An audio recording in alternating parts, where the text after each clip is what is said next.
NDP rehabilitation আমার 600 অলপ মানে বেশি রয়ে আছে সেইখিনি কাৰণে মুখ্যমন্ত্ৰী ডাঙৰীয়া ইতিমধ্যে এপ্ৰুভেল দিছে।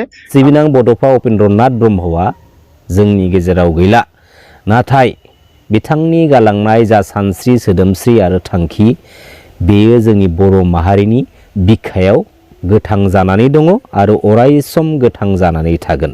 आरो गालांनाय जा थांखि बे थांखिखौ दिनै नङा गाबोन नङा सानसे जाफुंसार खालामहोगोन बुहुमनि बर' फिसाफोरा। आंनि नोजोराव आंनि मोनदांथिनायाव मानगोनां प्रमद बर' बिथांनि सिगांनि समफोराव जेसेबांखिनि बिबानगिरिफ्रा एबसुनि बिबानखौ लानानै खामानि मावलांदोंमोन बै समाव माने ग्रोम ग्रोम गोब गोबमोन आरोना माखासे जोंनि हारिनि थासारिफोरा दैदेननायफोरा।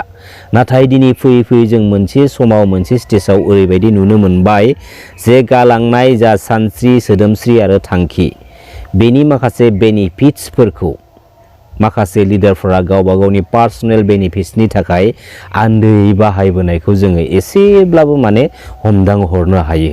जायनि थाखायनो दिनैनि बे स्टेजाव जोङो पलिटिकेलि नन पलिटिकेलि बायदिसिना गोबां रोखोमनि माने बेले बेजे नुथायफोरखौ जोङो नुनो मोनबाय थायो। नंगौना नङा रायजो राजा नोंथांमोन? दा बे बिथिंनि बेलायाव बैफोर माखासे बेले बेजे बिथिंखौ लानानै बा बेले बेजे जाथायफोरखौ बाथ्राफोरखौ लानानै जों सोरबा सोरखौबा सोंखारिलायबाय थानानै दुसिलायबाय थानाय जों जेबो मुलाम्फा मोना। जोंनि बाथ्रा जोंनावनो थागोन।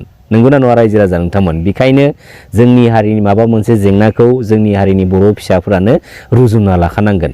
दा बे बिथिंनि बेलायाव सोरबाया जुदि मोनसे समाव फैयै फैयै गोरोन्थि जुदि मावबायब्ला जाय गोरोन्थि मावग्रा बियो गावनि गोरोन्थिखौ जुदि मिथिखासेयावबो दिनैयो फोसाबना लानायनि अनगायै बे गोरोन्थिनि लामाजोंनो जोंनि इयुन जेनेरेसननि माखासे इयुन जेनेरेसनफोरखौ लाफानानै जुदि गोरोन्थि लामाजों खामानि मावलांफानो जुदि सानदोंब्ला लाफानानै जुदि लामा हान्थिनो सानदोंब्ला बियो जोबोद गोरोन्थि।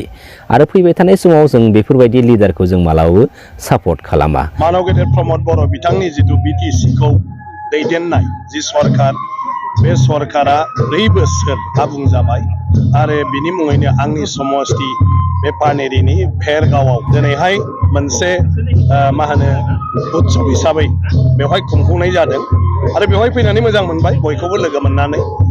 आरो बेयो मोनसे जोबोद गोग्गाथाव बाथ्रा जे मोनसे जायगायाव सासे माने मा होनो दैदेनगिरिनि नेतृत्वआव जेब्ला माने खुब शान्ति गोजोननि गेजेरजों 4 बोसोर सरकारा सम्पूर्ण जायो दिनै एलायन्स सरकार अब्लाबो आरो रायजो राजानि गोबांथार जेंना दं अब्लाबो 4 बोसोरखौ मोजाङै मोजां बारबोबाय। आं बिनि थाखाय मानव गेदेर प्रमद बर' बिथांनिसिम आंनि तरफनिफ्राय आङो कंग्रेचुलेसन होदों, बाख्नायनाय बावदों।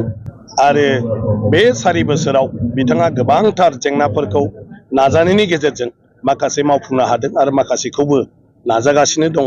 आं दा मोनथिनायाव बिथांमोना एसेम्ब्लियाव जि तथ्य होदों जे गासै 2 लाखनिबो बांसिन सुबुंनो हा होबाय होननानै दाख्लै एसेम्ब्लियाव बुंदों, बे जोबोद गिदिर बाथ्रा।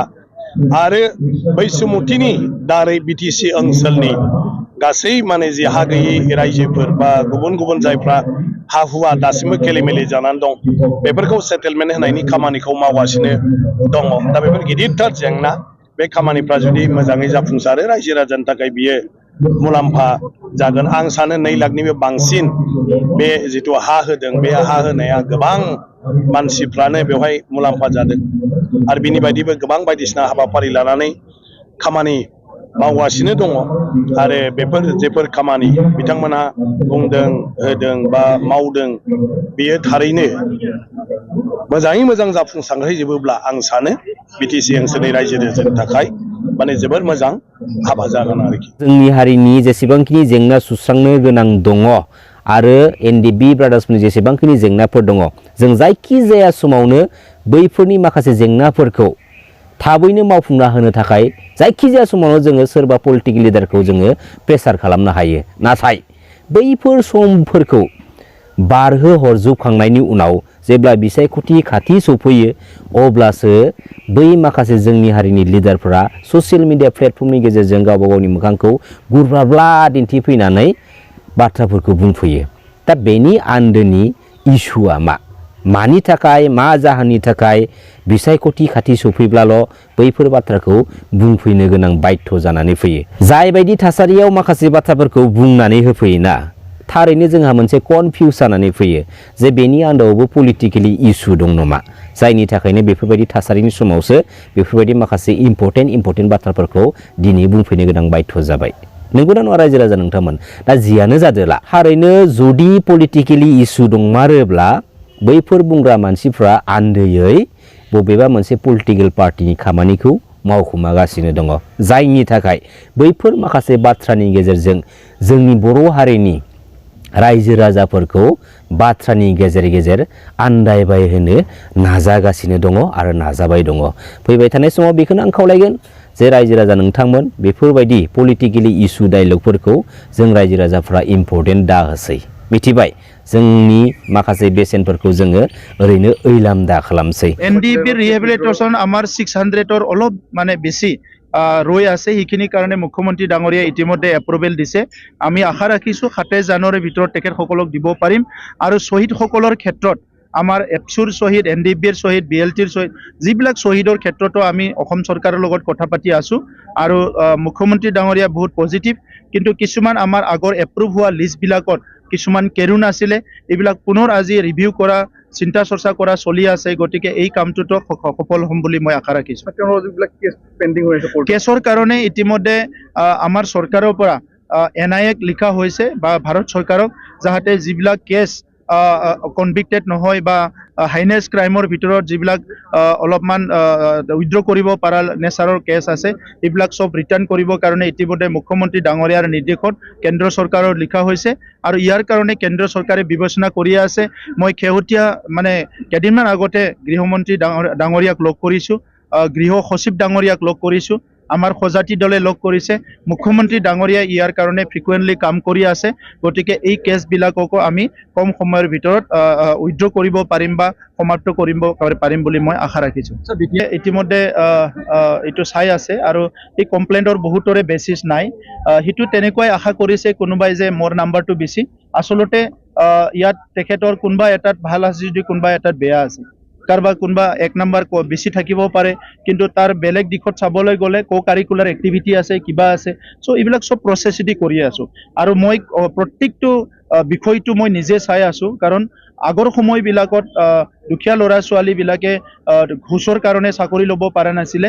আমি যিহেতু তেনেকুৱা শ্ৰেণীৰ পৰাই আহা, গতিকে আমাৰ সময়ত যাতে 99.9% ক্ষুদ্ধ হয়, এইটো আমি লক্ষ্য ৰাখিছোঁ। मानगोनां प्रमद बर' बिथाङा दिनै जों रायजो राजानि सिगाङाव बुङो जे बिथांनि बा UPPL पार्टीनि दैदेननाय गभर्नमेन्टआ दिनै 4 इयार्स कमप्लिट जालांबाय, गोजोनथावनि बाथ्रा होननानै।